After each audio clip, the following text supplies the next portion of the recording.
At least it was positive. Right.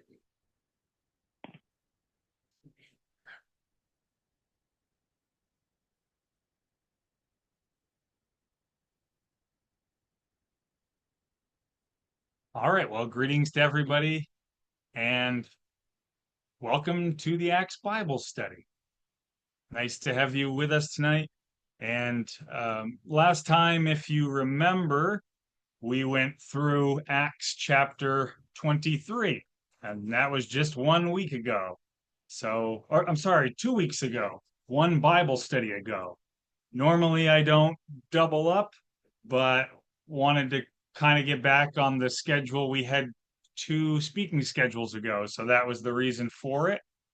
Also, um, want to get through the book of Acts this year. So hopefully we'll be able to do that. We seem to be able to move a little quicker as we recount some things that we're very familiar with in earlier parts of the book of Acts. So tonight we'll be covering the next chapter, chapter 24. And last time, what we saw was Paul was beaten by this mob. Now, they later said they just uh, perhaps apprehended him or arrested him, but he was beaten and he was protected from death. He was taken into custody from the commander of the fortress. Now, uh, he was then brought before the Sanhedrin, had the opportunity to answer for himself. And you'll remember the Sanhedrin was half Sadducees, half Pharisees. And Paul's claim was he was being judged for his belief in a resurrection of the dead. That resulted in those two groups disagreeing. And despite this violent mob, despite the uncertainty about his immediate future, Jesus Christ appeared to Paul while he was being detained. And he told him, "Be of good cheer, Paul. I still have many other things for you to do." So, kind of a little bit of encouragement there from Jesus Christ. And he needed it because shortly after that, 40 Jews took an oath. They vowed to kill Paul. And we discussed this group of individuals known as the Sicarii. And they were this subgroup of the anti government group known as the Zealots. To protect Paul and to avoid that killing, hundreds of hundreds of soldiers and a number of horsemen. They escorted Paul by night to Caesarea Maritima, where he was to be tried by Felix the governor. Now, Caesarea Maritima was founded somewhere between 22 to 10 BC, built by Herod the Great. Herod the Great was also known as Herod the Builder. He built a lot of different places, and it was a major port city. And he named it in honor of Caesar Augustus, and it served as the capital of Roman Judea. And so what we have is, I'll just show you this picture real quick. You have this Herod's Praetorium, this area out on this coast where Paul was imprisoned, or he was being held. So tonight we'll be going through Acts chapter 24 and beginning in verse 1. So Acts 24 and verse 1 it says, "Now after 5 days, Ananias the high priest came down with the elders and a certain orator named Tertullus. These gave evidence to the governor against Paul." So this is the beginning of Paul's third defense out of the 5 we have recorded for us. Tertullus, commentaries differ a little bit. Most of them suggest that he was probably a Roman proselyte, one of these individuals who was interested in Judaism and practicing many parts of it. He was, in any case, able to speak both Greek and Hebrew, along with Latin. He would have had a good understanding of Roman laws, Roman customs. Some speculate perhaps he was a Hellenistic Jew, So one of the Jews, either of the diaspora or who had been immersed in this Roman culture. And it says that he was an orator. Now, orator in Greek language, oops, let's try this. Orator in the Greek language would be this word rhetor, R-H-E-T-O-R. So rhetor. And rhetor means a speaker, an advocate. In fact, this is where we get the English word rhetoric. And rhetoric simply refers to, rhetoric refers to the art of effective or persuasive speaking or writing. So in the ancient world, this orator was the equivalent of a lawyer. That's according to John Gill's commentary. And I want to just read verse 1 or an excerpt from verse 1 in the King James, the authorized King James. It puts it a little bit clearer. And it says, Ananias descended with a certain orator named Tertullus, who informed the governor against Paul. So that's what he was doing. It was his job to bring these charges against Paul. Now it says after 5 days, so this was the 5-day count begins from when Paul was seized, and this is 12 days after his arrival in Jerusalem. Verse 2 and 3. When he was called upon, Tertullus began his accusation, saying, seeing that through you we enjoy great peace and prosperity as being brought to this nation by your foresight, we accept it always and in all places, most noble Felix, with all thankfulness. Now, 2025 America, we would say this guy is just blowing steam. He is just putting on a big show, isn't he? Really buttering him up. Well, possibly, but let's remember the context, the time. So Holman's Study Bible says Tertullus began with what is known as a captatio benevolentiae, and that is the standard opening of a Greco-Roman speech, which is designed to curry the favor of the listener. And in case you're wondering what on earth are you even talking about, I thought you might say that, and so I will put this up on my screen. So we have these, what is known as the Roman forensic structure. So there's a book I consulted, the Book of Acts, New International Commentary on the New Testament by F.F. Bruce from the 80s. And he says Tertullus's oration followed this classic Roman forensic structure. Began with captatio benevolentiae, and that is, for anyone who can't speak this language, flattery of the judge. So you begin by flattering the judge. The next is the narratio. Narratio is the summary of facts. After that, you have the probatio, and that is the arguments or the evidence that is presented. And then the fourth part is the refutatio, which is the rebuttal of the opposing argument. And, excuse me. So Luke's inclusion of this opening speech, it shows that he was, in fact, familiar with the Greco-Roman procedures, at least to some degree. Now, we have this individual here, Felix. Felix, his real name is Marcus Antonius Felix. Marcus Antonius Felix, and this is I think they call it a medallion or something. I forget where the source is. It's a book from the 1500s, an artist's depiction of Felix based on a medallion or a medal that they found of him. And he was a former slave, Felix was. He rose to power through the influence of his brother. His brother's name was Pallas, and Pallas, as opposed to palace like a building. And his brother was a freedman. So his brother was also a slave at one point, but his brother was an influential advisor to Emperor Claudius. Now, the historian Josephus, he says that Felix's governorship was from AD 52 to AD 59. And Josephus brings out that Felix's governorship was marred by local unrest, by bribery, and suppression of Jewish revolts. Not a great guy.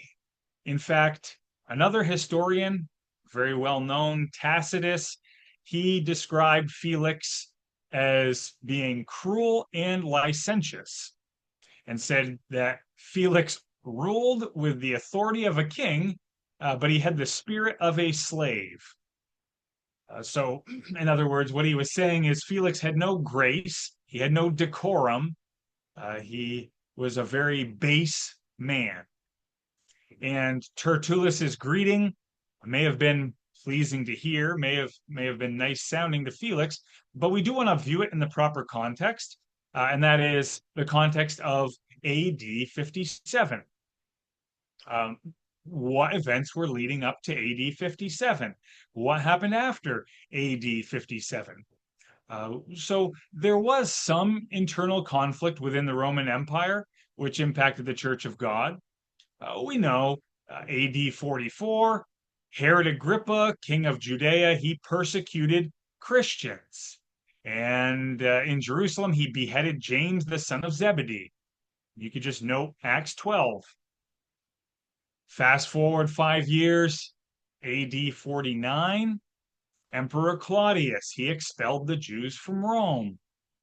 You'll find that in Acts 18. Now, the gospel accounts, the book of Acts, they show us some Jews were unhappy with the Roman government. But we know about the Sicarii, we know about the Sicarii, I should say, we know about the Zealots. But in the broader context, AD 57 shows the Roman Empire generally enjoying a time of peace. This was, comparatively speaking, a very peaceful time. In fact, this is the middle of what is historically referred to as Pax Romana. Pax Romana is a Latin term which means Roman peace or peace of Rome. And Pax Romana spanned about roughly 208 years. Excuse me. It began in 27 BC with Augustus, Emperor Augustus, and it went all the way to AD 180 with the death of Marcus Aurelius. And it was generally accepted that the Roman Empire brought relative peace during its reign for citizens during this time period. Because when you don't have a central government, it's every man for himself. In fact, we see that even back in the book of Judges. Everybody doing what's right in their own eyes. Not a great way to govern a group of people. This is one of the reasons why in the gospel accounts the allegations against Jesus Christ and the allegations now against Paul were not immediately dismissed, but they ended up sticking a little bit. We may think, well, these are kind of ridiculous arguments. How could anyone allow this to go on? Well, the reason is because these individuals were accused, guilty or not, accused of stirring up unrest against the government and violating the Pax Romana. And wanted to share some different factors now which facilitated this period of relative peace under the Pax Romana.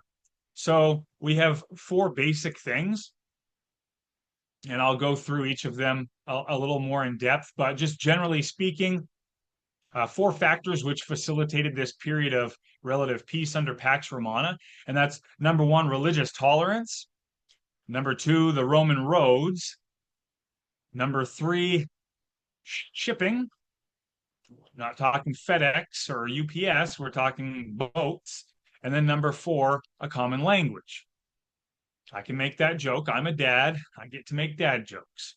Okay, so we have religious tolerance, Roman roads, shipping, and common language. All of these things played into this success of what is known as the Pax Romana.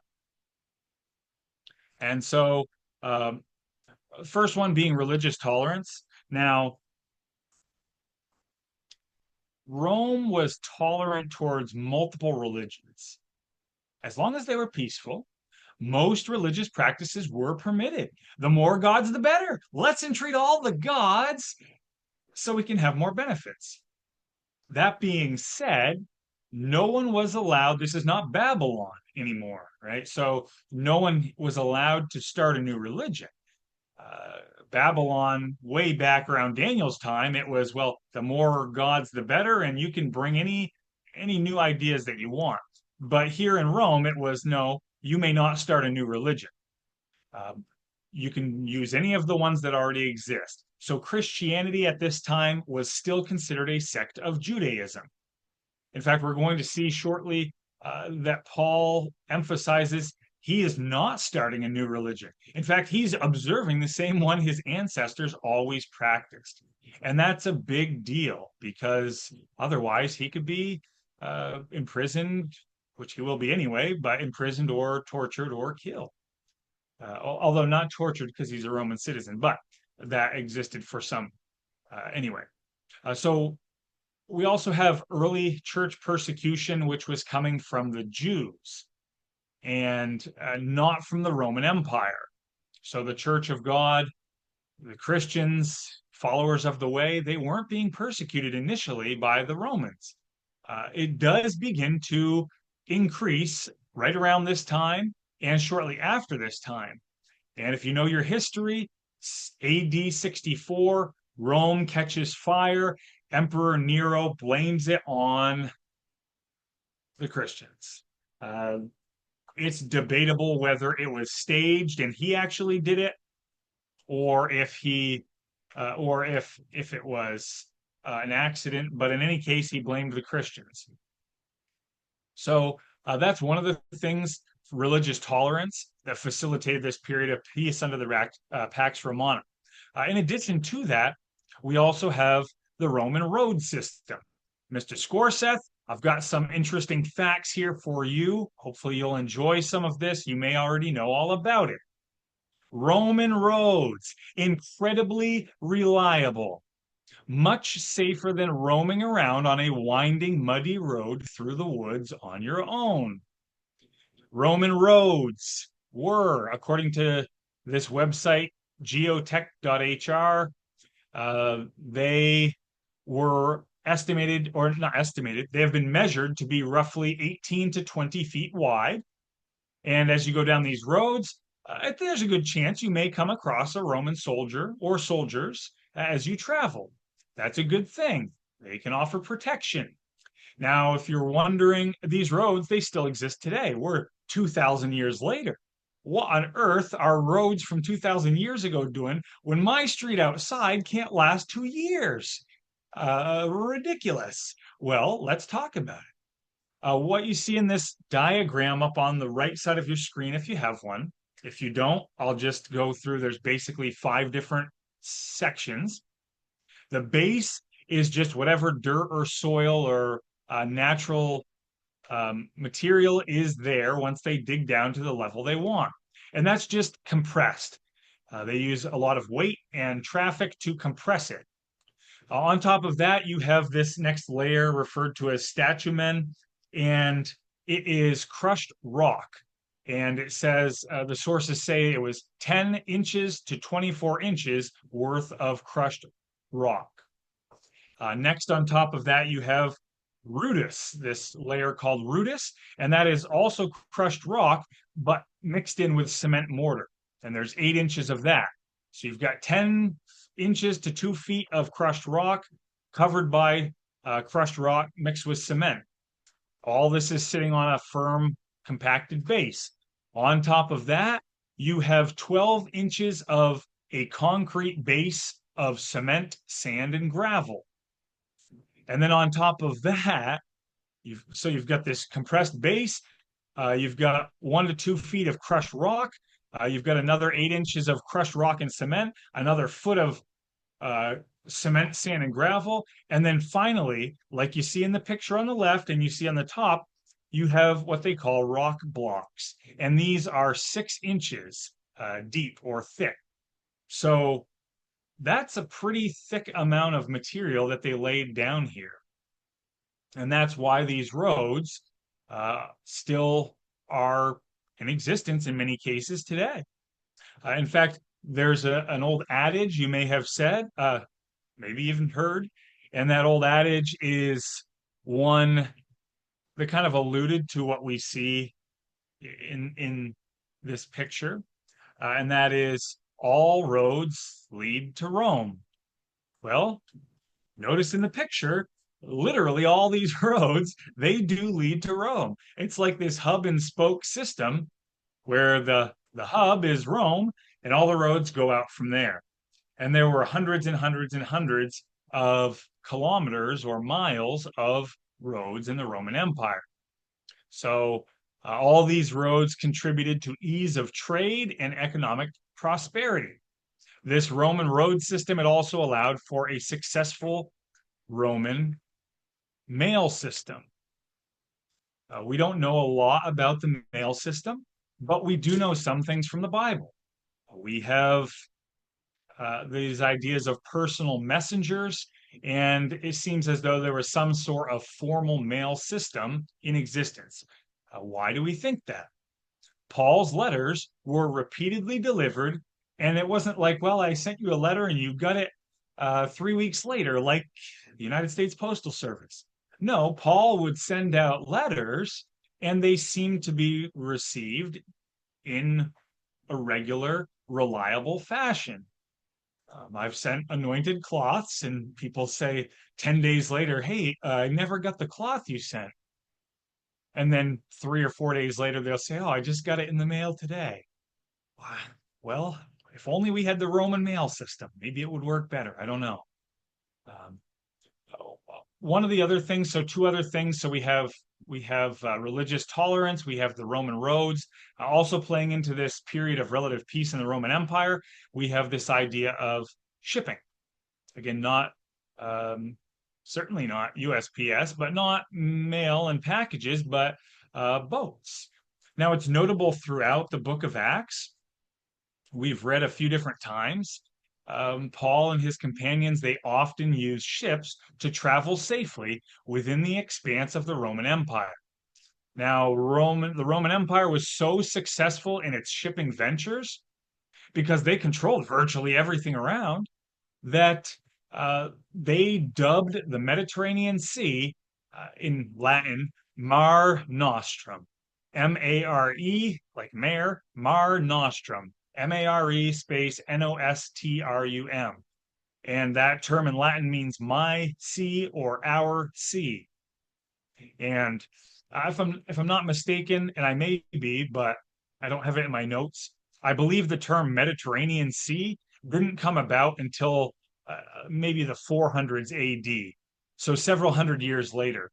Now, this picture on your screen is from 60 years after this, after 50 AD, but it gives you the general idea that shows you all the surrounding areas and territories to the Mediterranean Sea were controlled by Rome. So there's not going to be any pirates. There's not going to be any people that are trying to take your ships captive or cause trouble, because you're going to get the whole Roman Empire brought down on you if you do that. So shipping contributed to this idea of peace. Also, fourth reason why Pax Romana existed at this time, you have the common language. So Greek was widespread. It was considered the common language, much like English is in the world today. Many people in the world don't like English, but they'll still speak it. And that's because it's the commonly accepted language of commerce, of law, of all these different things. So those things played into this idea of Pax Romana and this time of relative peace, despite the Jewish revolts, despite the small areas of wars. For example, we know in some parts of the world, they are at war. Haiti is at war. South Sudan, they are at war. Here in America, we don't even think about those things because it's totally off our radar. The Jews were revolting.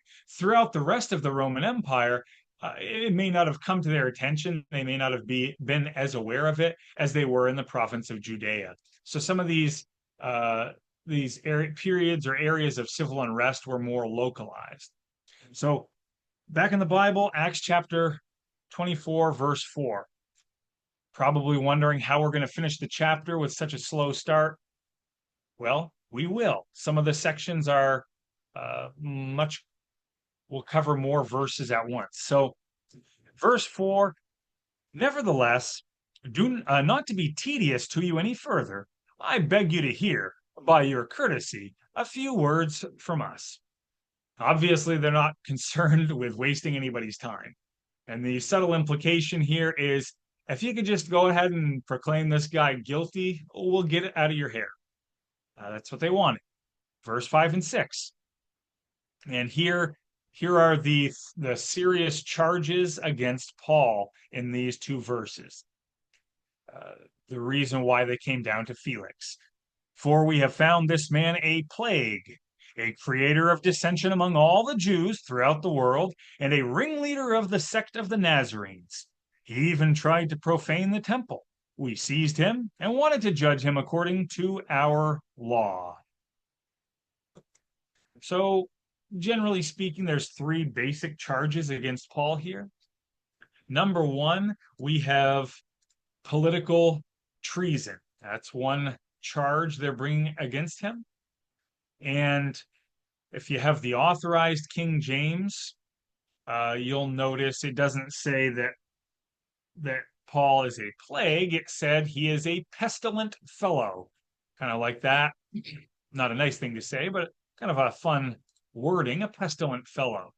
In Greek, the word is loimos, Loimos, loimos, for plague or pestilent, and it means a disease, figuratively a pest or a nuisance.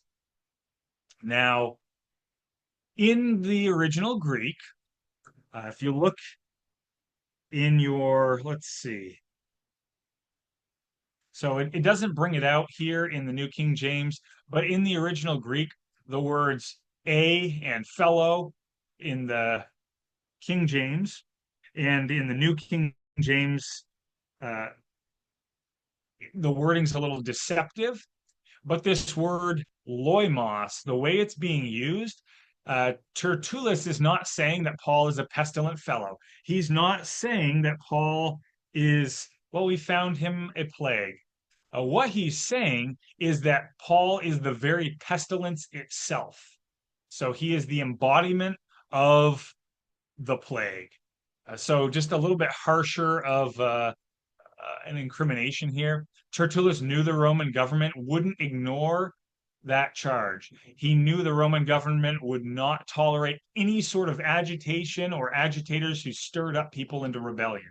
So this is a pretty serious accusation. Number two, you have religious heresy. Now, in various instances, large crowds of Jews, they were known to get worked up into these religious frenzies. And historically, it had taken some degree of bloodshed to quiet things down again. And so the use of this phrase is intended to associate Paul here with, or these phrases, this creator of dissension, used to associate Paul's name with something negative. In fact, that's what we see with this phrase, ringleader of the sect of the Nazarenes. By saying that, they are associating Paul with the Messianic movement. Not like we have Messianics today, meaning people who are into the Hebrew roots. In this day and age, the Messianic movement was Jews who were looking for the Messiah. Remember, they were looking for this deliverer. They knew the scroll of Isaiah. They knew about all those prophecies that spoke about a deliverer. And so they were Jews looking for the return of or the arrival of the Messiah. And they did not tend to submit very well to the Roman authorities. The Romans were all too familiar with these people, and they knew what kind of trouble these false messiahs could cause. The word in Greek for ringleader is protostatus. Protostatus. Protostatus for ringleader. proto meaning first, protostatus. And it means one who stands in the front rank. So protostatus is a military term, and it refers to an officer who stands in the front. And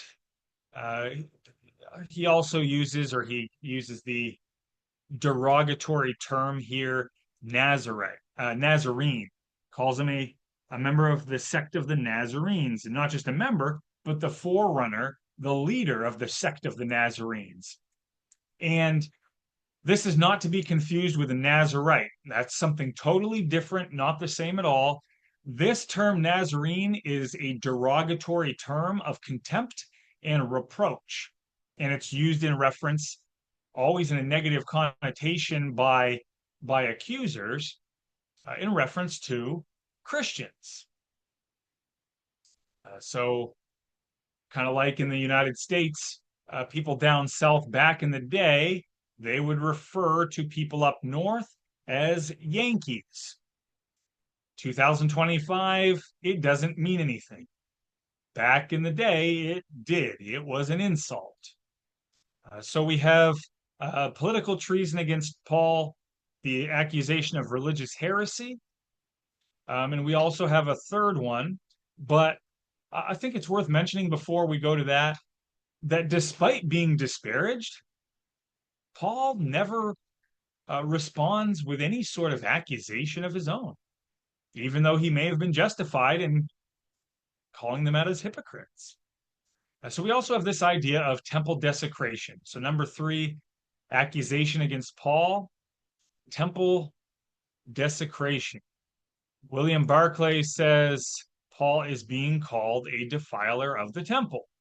The priests were Sadducees, and to defile the temple was to infringe upon the rights and the laws of the priests. This would have mattered to Felix. Why? Because unlike the Pharisees, unlike even the Jewish anti-political group of the Zealots, the Sadducees were generally known to have supported Roman occupation. The Sadducees were generally known to have supported the Roman government. Why did they do that? They were getting benefits from it. Many times, benefits of position, authority, in some cases, money. This charge has a slight hint of maybe validity to it. Not that Paul is guilty, because he didn't defile the temple at all, but there's an element of truth to what they're saying, because he certainly did offend the Sadducees, of which the high priest was one. Because he asserted his belief in the resurrection of the dead. The Sadducees didn't believe in the resurrection of the dead. Sadducees didn't believe in a spirit world. And so he's not guilty of just desecrating the temple, but he has certainly put himself at odds with the Sadducees. Still, causing offense is not a reason for being punished by the Roman government. Verse 7 through 9. But the commander, Lysias, came by and with great violence took him out of our hands, commanding his accusers to come to you. By examining him yourself, you may ascertain all these things of which we accuse him. And the Jews also assented, maintaining that these things were so. So, Tertullus, he's pretending the Jews would have judged Paul fairly if Lysias hadn't intervened. What's the reality of the situation? They would have killed him. Also, we have a not so subtle jab at Lysias. He didn't do what they wanted. So they have got this Tertullus to subtly imply that he is derelict of duty.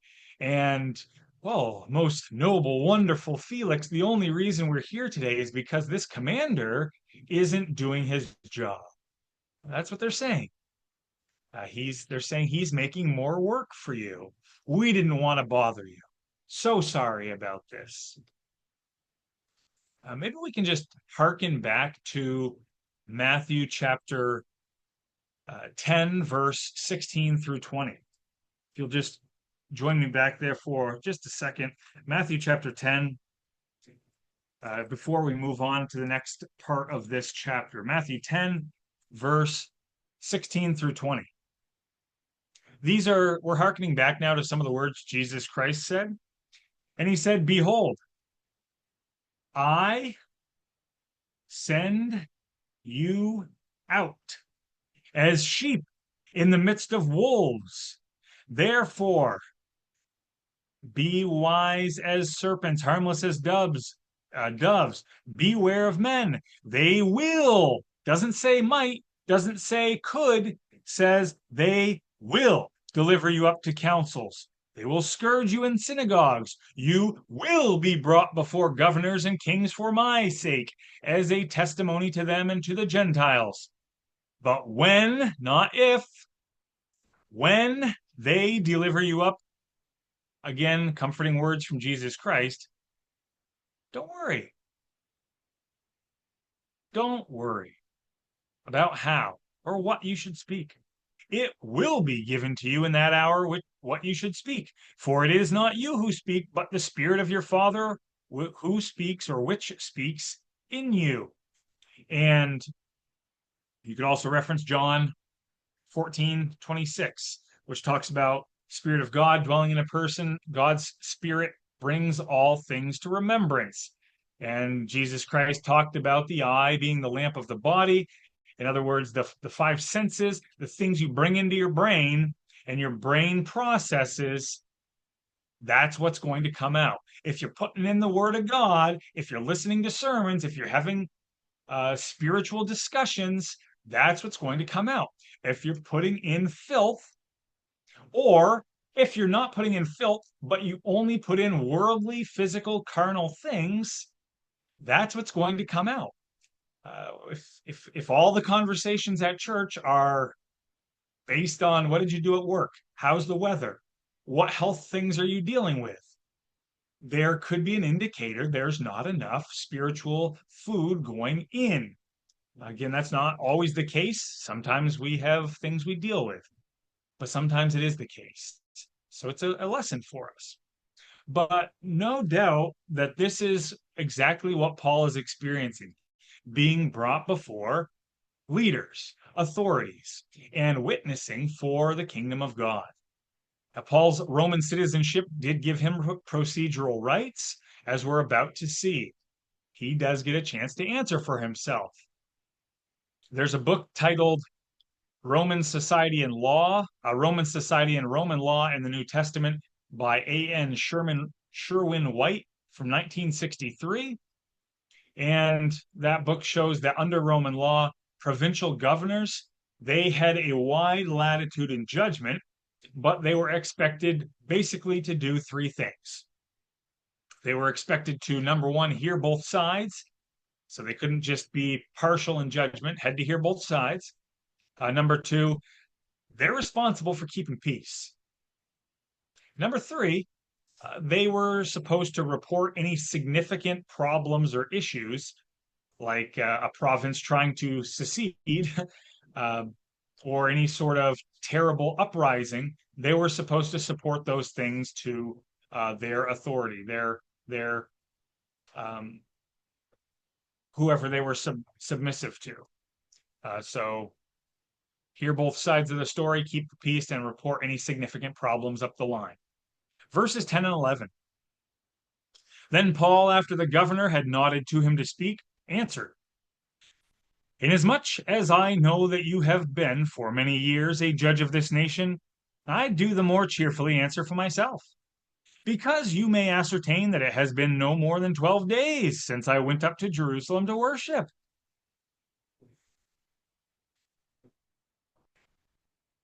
Let's see here. Adam Clarke's commentary says there are a few different parts of Paul's defense here. And basically, there's two parts of his defense, and the second part of his defense is also broken down into parts 2A and 2B. So, two parts of Paul's defense. We have what's known as the exordium, exordium, exordium, and that's where you praise the judge, you list his qualifications. We see Paul doing that. Then you have what's known as the tractation. The tractation is the body of the defense, and it's broken down into two sections, each of which has three parts. In this case, so not always, but in this case, there are three parts to each one. So you've got the refutation, and in Paul's case, he begins refuting this thing, and he talks about the polluting of the temple. He refutes that idea. He also refutes the idea that he was stirring up sedition, and he refutes the idea that he was leading a new religious sect. So the next part 2B, so you've got the exordium, and then you have the tractation. The two parts of the tractation are the refutation, and then second part of that is the affirmation. So he refutes, and then he affirms. This affirmation, he says he lived a blameless life. He was found purified in the temple and worshiping there. And he points out how Tertullus and his companions were speaking falsely. And then he goes on to challenge them to provide any proof or any witness who was actually there. And we'll see that in just a few verses here. So verse 12 through 14. Paul goes on, he says, "They neither found me in the temple disputing with anyone, nor inciting the crowd, either in the synagogues or in the city. Nor can they prove the things of which they now accuse me. But this I confess to you, that according to the way which they call a sect, so I worship the God of my fathers, believing all things which are written in the law and the prophets." So verse 14 here, we see Paul affirming that he does follow the way. And Paul sees that, he sees the way as a fulfillment of the law and the prophets. And he goes on and he says, listen, I worship the God of my fathers. This is a huge point that he's making here. And he's blowing one of the Jews' arguments right out of the water. Because remember, it's illegal to start new religions. But Paul is emphasizing that, hey, these religious things I'm doing, these beliefs, they're not new. I'm worshiping the same God my fathers did. And I believe everything that was written and everything that is read in the synagogues. All those things in the laws and the prophets that these Jews have in their temple.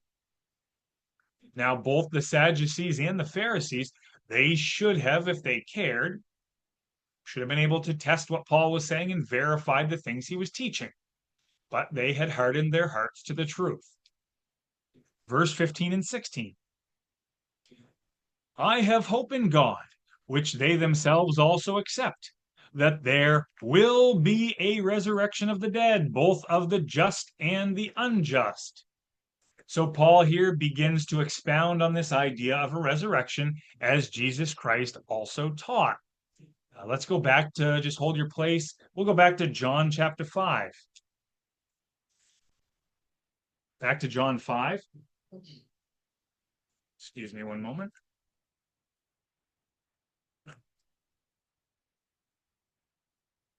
John chapter 5, verse 24 to 29. Most assuredly, I say to you, words of Jesus Christ. Paul's now expounding on these very things, and Jesus says, he who hears my word and believes in him who sent me has everlasting life, shall not come into judgment, but has passed from death into life. Most assuredly, I say to you, the hour is coming, and now is, when the dead will hear the voice of the Son of God. Those who hear will live. For as the Father has life in himself, so he has granted the Son to have life in himself, and has given him authority to execute judgment also, because he is the Son of Man. Do not marvel at this, for the hour is coming in which all who are in the graves will hear his voice. Come forth, those who have done good, to the resurrection of life, those who have done evil, to the resurrection of condemnation. So, those who have heard Jesus Christ's voice, in other words, those who have listened or obeyed, they will be resurrected to spirit life at the first resurrection. They will no longer be subject to the second death. Jesus is using a term referred to as prolepsis, speaking about something as though it already exists.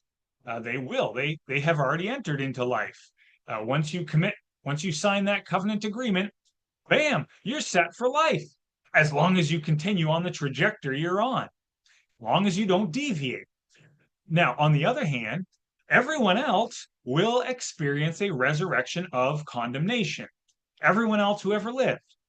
Now, sounds bad in English. That's because it is, and it's not not the best rendering of this word.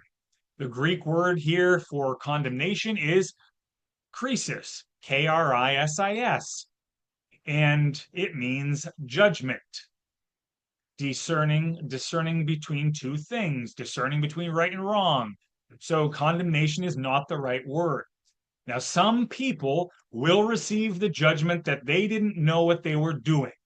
They will be given an opportunity to repent. They will be given an opportunity to receive God's Spirit during the Great White Throne Judgment period.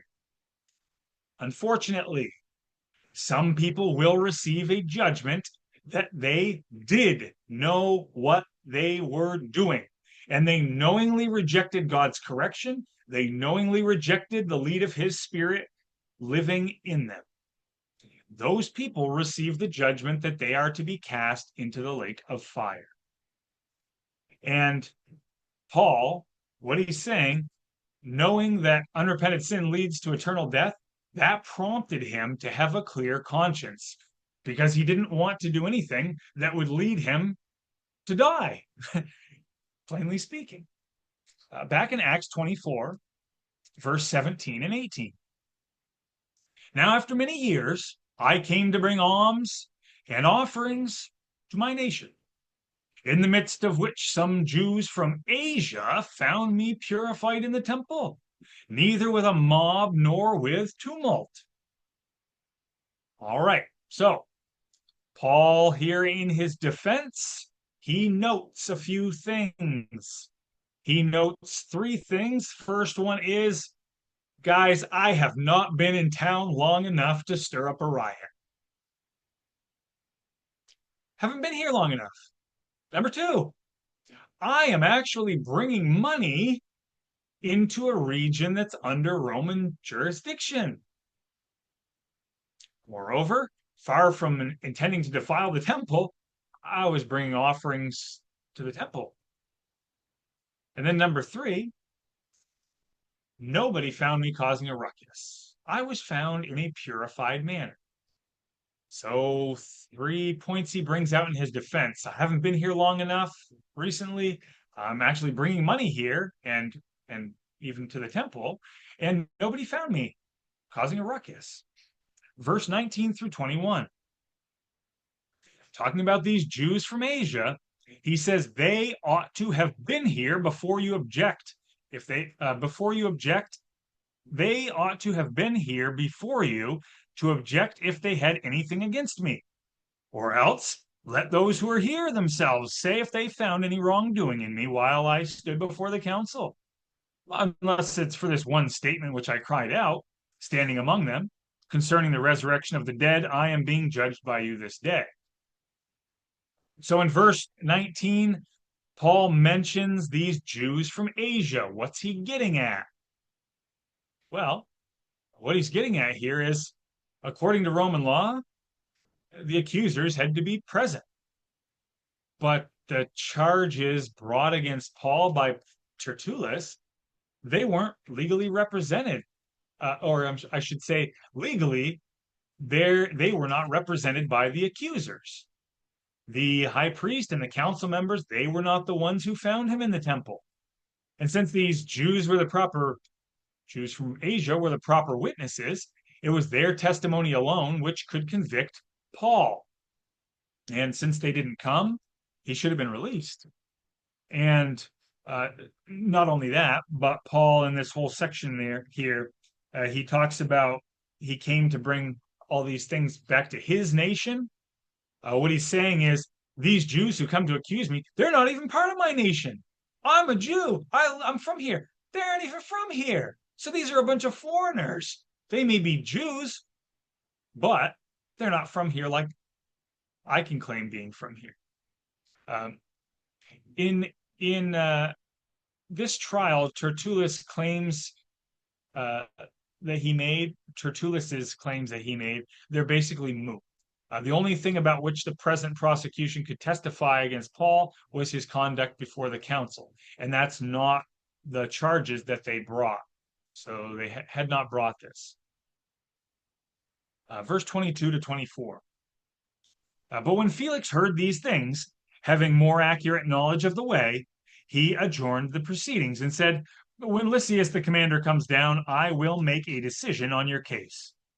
So he commanded the centurion to keep Paul and to let him have liberty, and told him not to forbid any of his friends to provide for or visit him. Verse 24. And after some days, when Felix came with his wife Drusilla, who was Jewish, he sent for Paul and heard him concerning the faith in Christ. So Holman Study Bible has this to say about why Felix delayed in making a judgment. He says that Felix seemed to acknowledge that Tertullus had not been a faithful conveyor of the facts surrounding Paul's arrest. So didn't seem to be being honest about these things. Also, we notice it said he had a more accurate knowledge of the way. And so it seems he probably understood a little better than some of these stiff-necked accusers, some of the things Paul was saying. And scholars, Holman, other scholars suggest Paul's relative freedom within his imprisonment was likely due to his Roman citizenship. We have this reference here as well to a woman named Drusilla. And this chart that I'm going to put up on your screen, not necessarily that important to see, but I will speak it for you. So this is from Thomas Nelson's Study Bible. Not the chart, but what I'm about to read. They say, how did Felix know about the Christian faith? His wife Drusilla was Jewish. She was the great-granddaughter of Herod the Great, who had tried to kill baby Jesus. Drusilla was the great-niece of the Herod who killed John the Baptist. Drusilla's father was the man who had the apostle James put to death in Acts chapter 12. Also, Felix was well acquainted with Christianity from having governed Judea and Samaria for 6 years.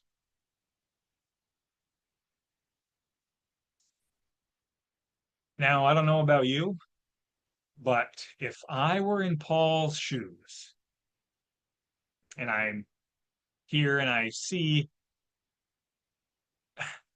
somebody sitting in the court, somebody come in whose family is known, who has a history of persecuting the Church of God, who has a history of killing representatives of the one true God, I bet my heart would probably drop a little bit. And Paul's may have. He may have got a sinking feeling in his chest like, oh man. But regardless of his feelings, what did he do? Well, he exercised great faith. He exercised great trust in God's ability to protect. And Thomas Nelson's Study Bible goes on to say Felix had taken Drusilla from her former husband, uh, and this was King Azizus, or Azizus, Azizus, King Azizus of Emesa in Syria.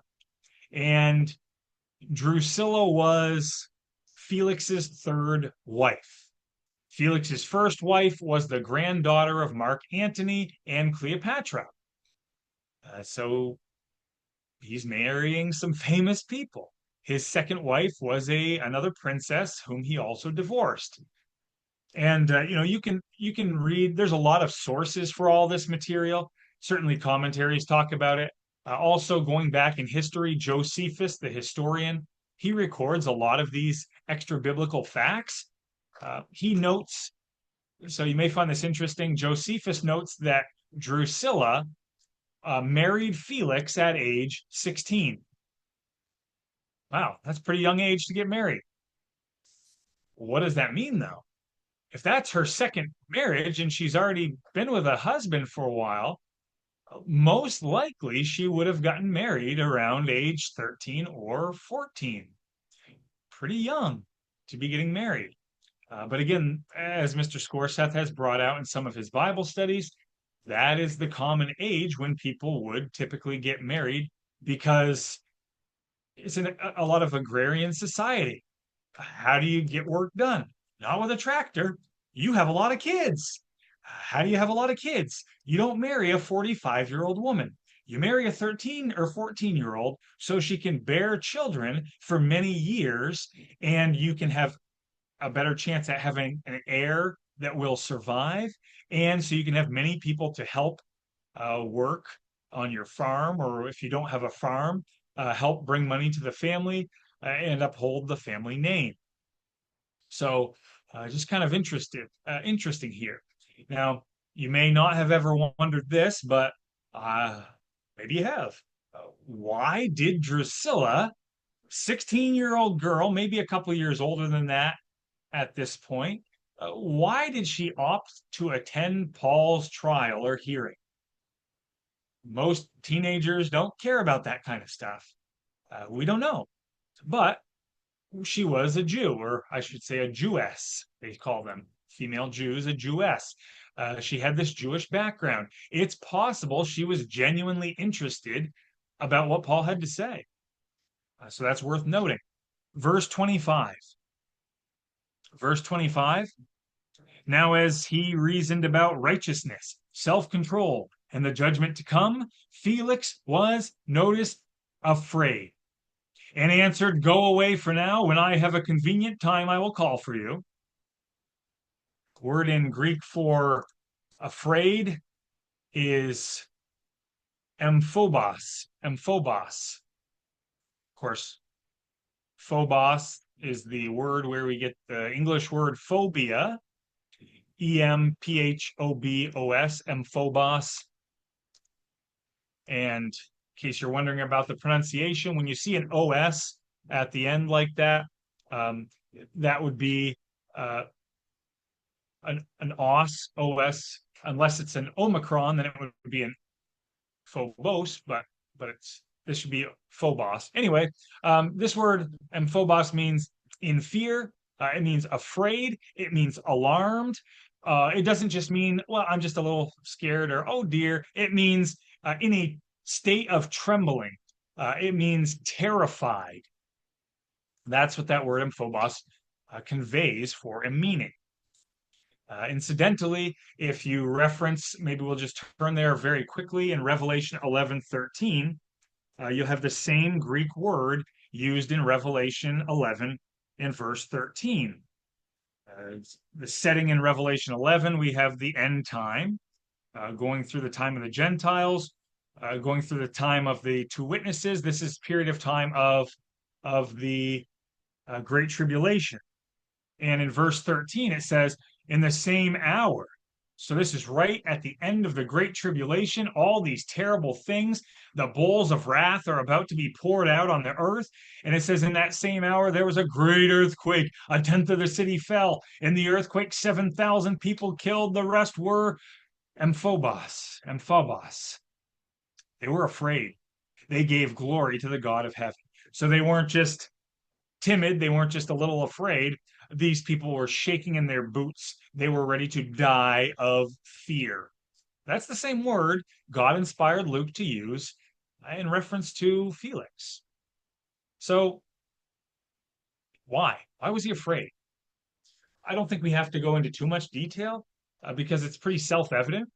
He was afraid because he knew what Paul was saying was true. He was afraid because he felt guilty.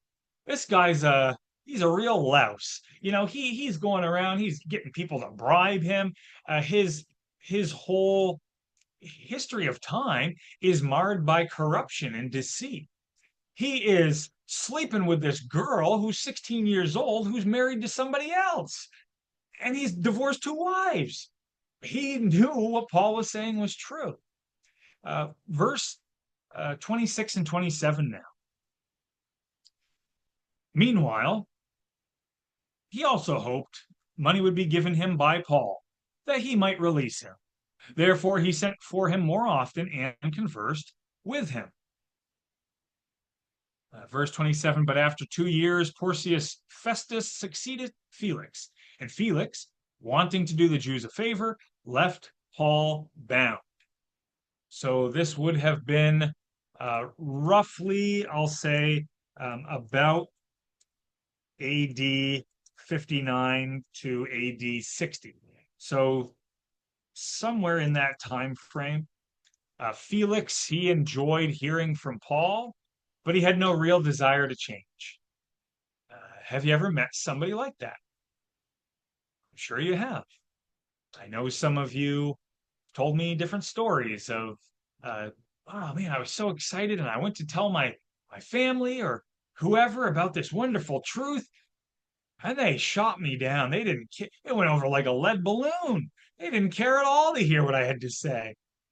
Uh, Sometimes you'll also meet people even at church. I've met many different people. Sometimes people come to church for a while and they just want to discuss. They just want to debate. They just want to reason. They just want to ask questions. They want to have discussions, but they don't ever want to change. They don't ever want to make a commitment. Oh yeah, they're happy to talk about these things.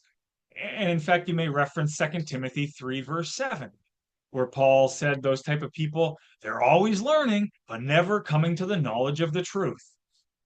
The book of Thessalonians talks about people who have not received a love of the truth. They're happy to talk about it, but they don't love the truth. And that's going to be getting into one of our questions after the study here in just a few moments. Thomas Nelson's study Bible says Felix wanted to talk about a payoff, and Paul wanted to talk about righteousness. Felix was alarmed, right? He was alarmed by Paul's message, but he dismissed it. His procrastination is a sobering reminder for us. You know, yeah, we'll come back to that when it's convenient, but hey, why don't you give me some money? So a sobering reminder for us, because a takeaway lesson is conviction is not the same as repentance. Conviction is not commensurate with repentance. Now, it certainly makes your repentance last longer if you're convicted about what you're turning from, but a delayed response to either God's call or a delayed response to God's correction can lead to spiritual hardening of the heart. Now, we're getting to the end here. Paul's hands, we know they are sort of tied, if we can use that manner of speaking, and he's got nowhere to go. He's here for 2 years. At least he's able to have friends. He can have food, all those things. No doubt Satan is happy to waste his time, or was happy. Satan's happy to waste your time, my time. He doesn't care if he wastes our time or hurts us or damages our relationships or hurts our health or restricts our efforts. Satan wants to trip us up however he can. But does that restrict God? Does that limit God? No. Like many examples, God used what seemed to be a very negative situation and he turned it for good. In fact, we just covered that, finished covering that two Bible studies ago at the end of the life of Joseph uh, in Genesis chapter 50. You meant it for bad, but God meant it, God worked it for good. And so, um, while here imprisoned, what are some good things that came out of it? Well, Paul was able to continue using this opportunity to witness to the Roman authorities, as well as any other prisoners he came in contact with. Paul had time to study, time to write, time to reflect, time to meditate. Paul was also, if you've been here for the past few chapters, he's also being protected by assassination attempts. One thing I have noticed so far in my spiritual walk, maybe some of you have noticed it as well. God's timing may not always match up with my timing, but God's timing often includes a purposeful waiting. And what may seem like injustice or what may seem like stagnation, usually it serves a larger purpose. So we're going to stop there. We will wait until next time to meet this guy named Festus, rather than introduce him now and then forget all about him and then come back to him later. So we'll talk about Festus later. We'll come into a break now. Next time we'll go into Acts 25. So there's 4 chapters left of the book of Acts, 25, 26, 27, 28. We'll get some introduction to Festus. We'll get some introduction to King Agrippa and his wife, Bernice. Bernice, incidentally, is one of Drusilla's sisters.